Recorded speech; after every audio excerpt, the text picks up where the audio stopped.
Boas noites. Novidades no caso Garañón. Javier Calvo, o abogado do promotor das Torres, prestou hoxe declaración ante a xuíza Pilar de Lara, ante a que asegurou que o seu cliente Ricardo Iglesias simplemente aceptou as condicións impostas polo Concello de Lugo.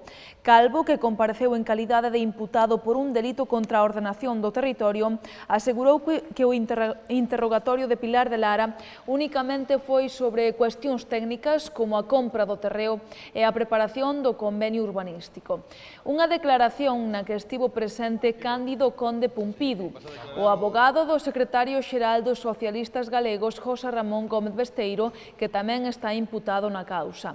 Conde Pumpido criticou que se alongue todo este proceso e pediu unha vez máis que se arquive a causa canto antes, xa que non existe ningún tipo de indicio nin criminalidade por parte do seu cliente. ¿Vas a declarar o sí, vamos a declarar, sí. Voy a declarar todas las preguntas que me hagan. Y luego a la salida ya, si queréis, os cuento algo. Vale, perfecto. Vale. Muchas gracias. Venga. Os produtores de leite levantan a súa mobilización porque creen que a súa presión fixo efecto.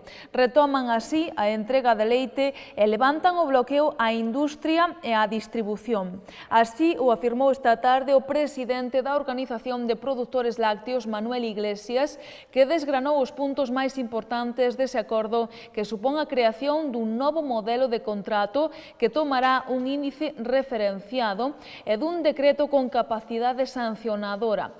Ramón Santalla, responsable de Unións Agrarias e membro da Plataforma na Defensa do Sector Lácteo, subliñou que hoxe os gandeiros se van para casa cunha suba de prezos e cunha distribución e unha industria que terán que valorizar os mesmos. Tamén dixo que estarán vixiantes e que pedirán contas ante calquera incumprimento dos acordos. O desbloqueo das industrias será paulatino coa celebración de asembleas informativas. De feito, esta mañá os tractores aínda bloqueaban o acceso á Leite Río, ubicada no CEAO. Eu creo que acertamos os que nos quedamos, os compañeiros gandeiros da plataforma que nos quedamos ao frente de esta dura movilización, dura por o que significa, e dura por as presións que vos podemos asegurar que tuvemos por parte de todos, por parte dos gobernantes, por parte das industrias e por parte da distribución. Pero hai logros importantes que eu creo que temos que valorar. O primeiro, a distribución puñémola no seu sitio. E dixémolle que hasta aquí podemos chegar e a distribución é a responsable ahora mesmo de valorizar o precio do leite. Despois destes casi 6 días de folga de entregas, conseguimos mellorar un acordo inicial que nos parecía que estaba coso. Conseguimos, despois de manter contactos coa industria e coa distribución, conseguimos que aceptaran, incluso co Ministerio, conseguimos que aceptaran as emendas que lle facíamos a este acordo. Por mencionalas era a derogación do contrato existente, a posta en marcha dun novo modelo de contrato o día 1 de outubro,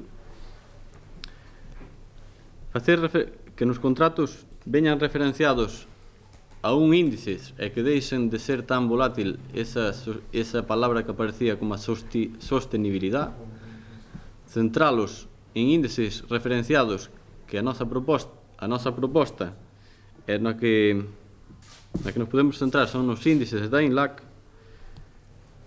E o terceiro punto, que non é menos importante, é a posta en marcha dun decreto con capacidade sancionadora.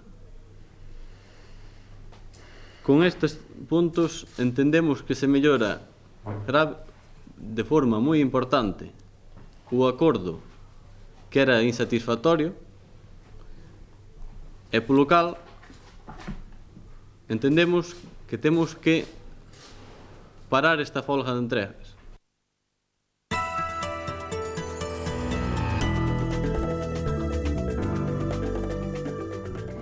Onte un camión cisterna verteu 13.000 litros de aceite de pescado no aparcadoiro da ITV que foron parar aos sumidoiros. Hoxe o voceiro do goberno local dixo que este vertido está controlado e que non afectou a estación depuradora. Xa está confirmado e que non afecta en absoluto e que hai absoluta seguridade nese terreno. Xa confirmado polos técnicos e demais. Está funcionando correctamente e iso, ratificamos que non interferiu en ningún momento no proceso de depuración. Hai unha fase da depuración que é un proceso biológico con unhas bacterias que podían ser afectadas se os vertidos son tóxicos, que non era o caso, ou demasiado abundantes, pero neste caso non ocorriu, funcionou perfectamente. O aceite de peixe iba, digamos que mezclado con auga das tormentas e o sistema de depuración funcionou perfectamente, podemos garantir que o tema está controlado. A Xunta de Goberno local aprobou hoxe a convocatoria de axudas de carácter social por 190.000 euros. Son subvencións para asociacións para o uso de taxis adaptados e axudas tamén para o aluguer. Apróbase a programación de subvencións para o alugamento de vivendas, implantado polo Goberno Socialista no Concello fai 10 anos, coa finalidade, como saben, de favorecer un dereito fundamental como é o acceso á vivenda aos cidadáns con menores recursos. Destinamos 150.000 euros a este plan para financiar parcialmente o alugamento de vivenda destinada a domicilio habitual. Terán preferencia persoas que sofren un desafiuzamento, familias monoparentais, persoas discapacitadas, mulleres vítimas de violencia de xénero e desempregados. Aprobamos a convocatoria de subvencións para persoas con discapacidade física e afectadas por graves dificultades de mobilidade que teñan que facer un uso de taxi adaptado e denominado bono taxi. Dende o Concello local traballamos para mellorar a calidade de vida das persoas con algún tipo de dificultade, polo que apostamos por seguir dando estas axudas ás que destinamos un orzamento de 9.000 euros. A cuantía de axuda a cada persoa solicitante será de 800 euros anuais, a excepción das persoas empadroadas na zona rural, casos nos que o límite máximo será de 1.000 euros. Aprobamos a convocatoria de axudas a asociacións e persoas xurídico-privadas en ánimo de lucro que desenvolvan a súa actividade no eido dos servicios sociais para levar a cabo programas e actividades e para o mantemento e conservación e pequenas reparacións das infraestructuras nas que se levan a cabo estas actividades. Os populares exixiron hoxe ao goberno local que comecen de inmediato as obras en 48 rúas da cidade cuyo investimento foi aprobado hai 1 ano e 3 meses. Ante esta situación, o popular Antonio Meijide culpou ao goberno local de desidia. Fai 1 ano e 3 meses que se aprobou en Lugo, que se aprobou no Salón Plenario, o plan de investimentos para a cidade de Lugo do ano 2014. Fai 1 ano e 3 meses que o Partido Popular conseguiu incluir unha serie de calles, unha serie de rúas na cidade que necesitaban unha mellora. Falamos de prácticamente medio cento de rúas que estaban fai 1 ano e 3 meses co proxecto realizado, co presuposto cerrado e co diñeiro reservado para poder leválas a cabo xa o mes seguinte. E fai 1 ano e 3 meses que seguimos agardando todos os cidadáns de Lugo a que se leve a cabo estas intervencións. Porque neste ano de 3 meses o Partido Socialista non foi capaz de facer nada destes 3,5 millóns de euros que había comprometidos para preto de medio cento de rúas na cidade de Lugo. 3,5 millóns de euros que eran moi necesarios para mellorar ou para decentar boa parte das rúas da cidade. Falamos de que veciños de Lugo están sufrindo que as súas propias rúas estén nun estado lamentable por culpa da desidia dos socialistas. Falamos de que veciños de rúas como Pintor Corredoira, como a Ronda do Carme, como o Mar Cantábrico, como a xente que traballa ou a xente que vamos habitualmente ao polígono do Ceao prácticamente vayamos de bache en bache sen poder esquivalos. Falamos de veciños da Rúa Monforte, de Ramos Misioné, de moitas rúas, falamos de 48 rúas da cidade que siguen sen executarse ningún tipo de obra por culpa dese pasotismo do goberno socialista. Están moitas delas axudicadas. Outras están en proceso de adxudicación, pero é incomprensible que leve 1 ano e 3 meses para poder comezar estas intervencións. Estaba todo atado en junio do ano pasado, todo preparado para comezar. Perdéronse os mellores meses, non só do ano pasado, senón deste ano. Perdeuse a primavera, perdeuse o verano para poder executar as obras, que, como todos sabemos, son os mellores momentos para levar a cabo este tipo de actuacións.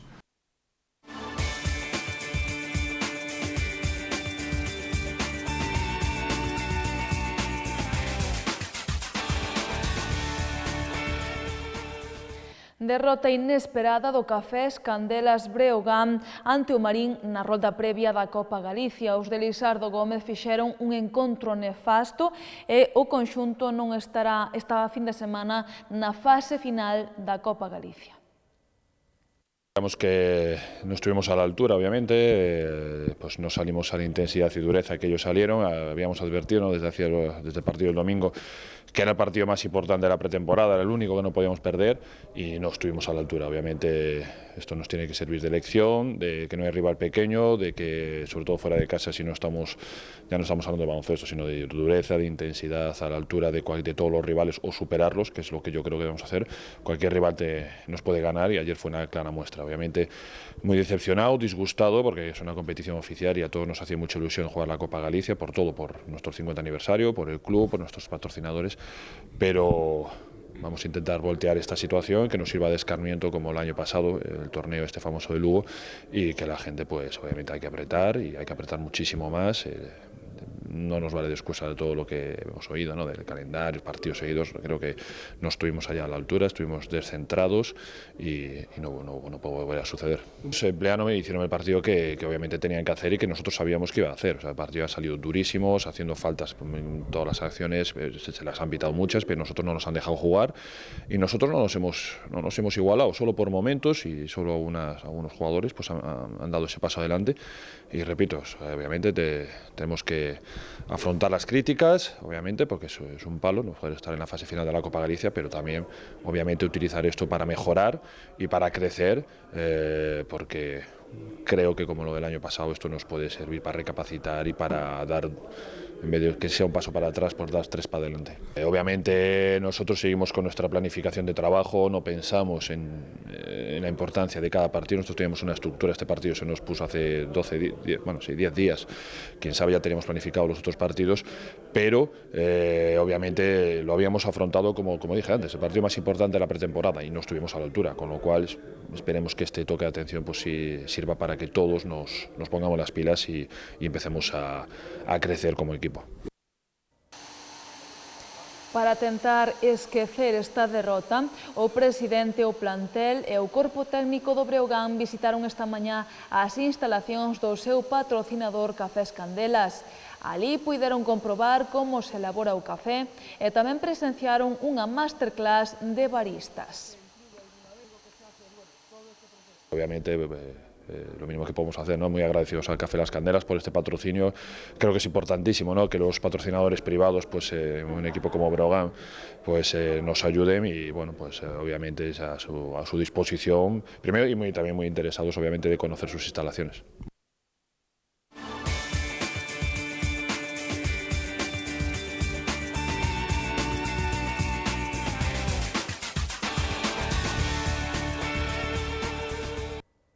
Isto foi todo pola nosa parte, pero poden manterse informados a través do xornal El Progreso e do portal do Grupo El Progreso, galiciae.com. Deixámonos agora coa exposición Adaptándose de Kogami, que se pode ver no Museo Provincial. Que teñan moi boa noite, vémonos mañá.